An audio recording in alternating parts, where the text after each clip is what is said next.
Au nom du Père, et du Fils, et du Saint-Esprit. Amen.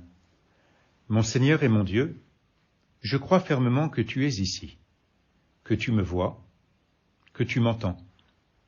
Je t'adore avec profonde révérence. Je te demande le pardon de mes péchés et la grâce de faire avec profit ce moment de prière. Ma Mère Immaculée, Saint Joseph, mon Père et Seigneur, mon ange gardien, intercédez pour moi. Avec le secours, la prière de la Vierge Marie, convertis-moi, ô Jésus. Il y a un problème important, grave. L'humanité se perd, se laisse envahir par le péché, le mal, et va vers sa perte, vers sa mort. L'ange Gabriel vient donc voir Marie. Pour sauver l'humanité, Dieu a choisi Marie. Pour donner au monde le prince de la paix, Dieu a choisi Marie. Et c'est vers elle qu'il envoie l'ange Gabriel. En ce temps-là, l'ange Gabriel fut envoyé par Dieu dans une ville de Galilée, appelée Nazareth, à une jeune fille vierge accordée en mariage à un homme de la maison de David, appelé Joseph. Et le nom de la jeune fille était Marie. L'ange entra chez elle et dit, « Je te salue, comblée de grâce, le Seigneur est avec toi. » À cette parole, elle fut toute bouleversée, et elle se demandait ce que pouvait signifier cette salutation. L'ange lui dit alors, « Sois sans crainte, Marie, car tu as trouvé grâce auprès de Dieu. Voici que tu vas concevoir et enfanter un fils. Tu lui donneras le nom de Jésus. Il sera grand, il sera appelé Fils du Très-Haut. Le Seigneur Dieu lui donnera le trône de David son père. Il régnera pour toujours sur la maison de Jacob, et son règne n'aura pas de fin. » Marie dit à l'ange, « Comment cela va-t-il se faire, puisque je ne connais pas d'homme ?» L'ange lui répondit, « L'Esprit Saint viendra sur toi, et la puissance du Très-Haut te prendra sous son ombre. C'est pourquoi celui qui va naître sera saint, il sera appelé Fils de Dieu. Or, voici que, dans sa vieillesse, Élisabeth, ta parente, a conçu elle aussi un fils, et en est à son 6e mois, alors qu'on l'appelait la femme stérile, car rien n'est impossible à Dieu. Marie dit alors, « Voici la servante du Seigneur. Que tout se passe, que tout m'advienne selon ta parole. » Alors l'ange la quitta. Nous célébrons aujourd'hui, Seigneur, comme le rappelle cet évangile, ton incarnation. Tu t'es fait homme. Rien n'est impossible à Dieu. Notre humanité semblait perdue. Tu es venu la sauver, la racheter. Et pour venir vers nous, tu as choisi Marie. Et c'est vers Marie que nous nous tournons aujourd'hui, avec le pape François et tous les évêques. Le pape François a souhaité qu'aujourd'hui, l'Ukraine et la Russie soient consacrées au cœur immaculé de la Vierge Marie. Le pape François a souhaité associer à cette consécration les évêques du monde entier. Il a même demandé aux prêtres aussi de s'associer à lui, pour consacrer l'Ukraine et la Russie ensemble au cœur immaculé de Marie. Ensemble, parce qu'ils forment ensemble une seule humanité.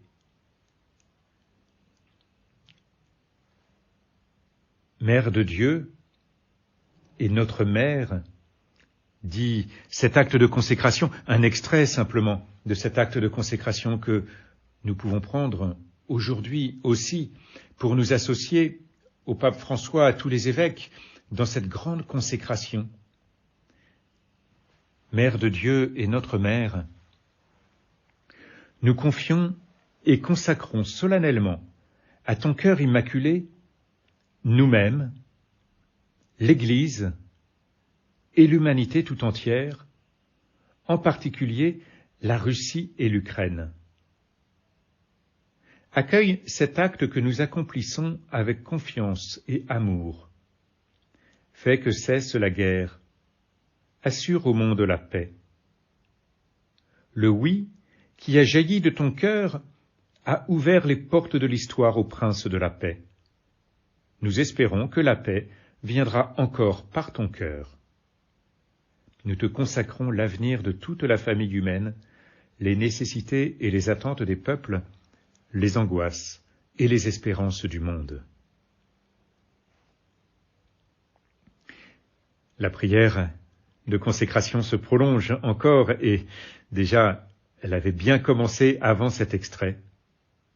Mais voilà cet extrait au cœur de cette prière qui nous rappelle le sens, Seigneur, de cette consécration que nous voulons vivre. Consécration de nous-mêmes, chacun d'entre nous, toi et moi, chacun d'entre nous, nous pouvons nous consacrer au cœur de la Vierge Marie, ou renouveler cette consécration, bien sûr, parce que peut-être que nous avons déjà offert notre cœur à la bienheureuse Vierge Marie.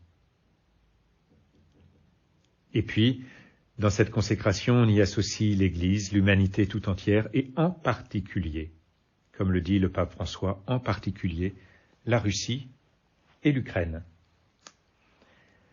Avec ce désir, en nous tournant vers Marie, que la paix qu'elle a accueillie en elle, le prince de la paix qu'elle a accueilli en elle au moment de l'incarnation, eh bien, soit accueilli par tous aussi. Par tous, par toi et moi d'abord, déjà, dans notre vie, pour accueillir cette paix là où nous sommes, dans notre cœur, dans nos relations, avec nos proches. Mais aussi, bien sûr, pour ces peuples de Russie et d'Ukraine qui souffrent terriblement en ce moment. C'est vers Marie que nous nous tournons parce que nous savons que la prière de la Vierge Marie est puissante. Nous savons que Marie nous assiste comme une mère qui veille sur chacun de ses enfants. Elle n'est pas insensible à notre souffrance aujourd'hui. Elle n'est pas insensible à la souffrance des peuples de Russie et d'Ukraine. Et en nous tournant vers son cœur immaculé, nous en appelons aux profondeurs de son cœur, cette sensibilité de mère qui veut le bien de ses enfants, qui ne veut pas voir ses enfants se disputer simplement comme une toute autre mère, mais qui se réjouit de la paix, de l'entente, de l'amitié, de l'amour. Et c'est avec une vraie confiance que nous nous tournons vers Marie.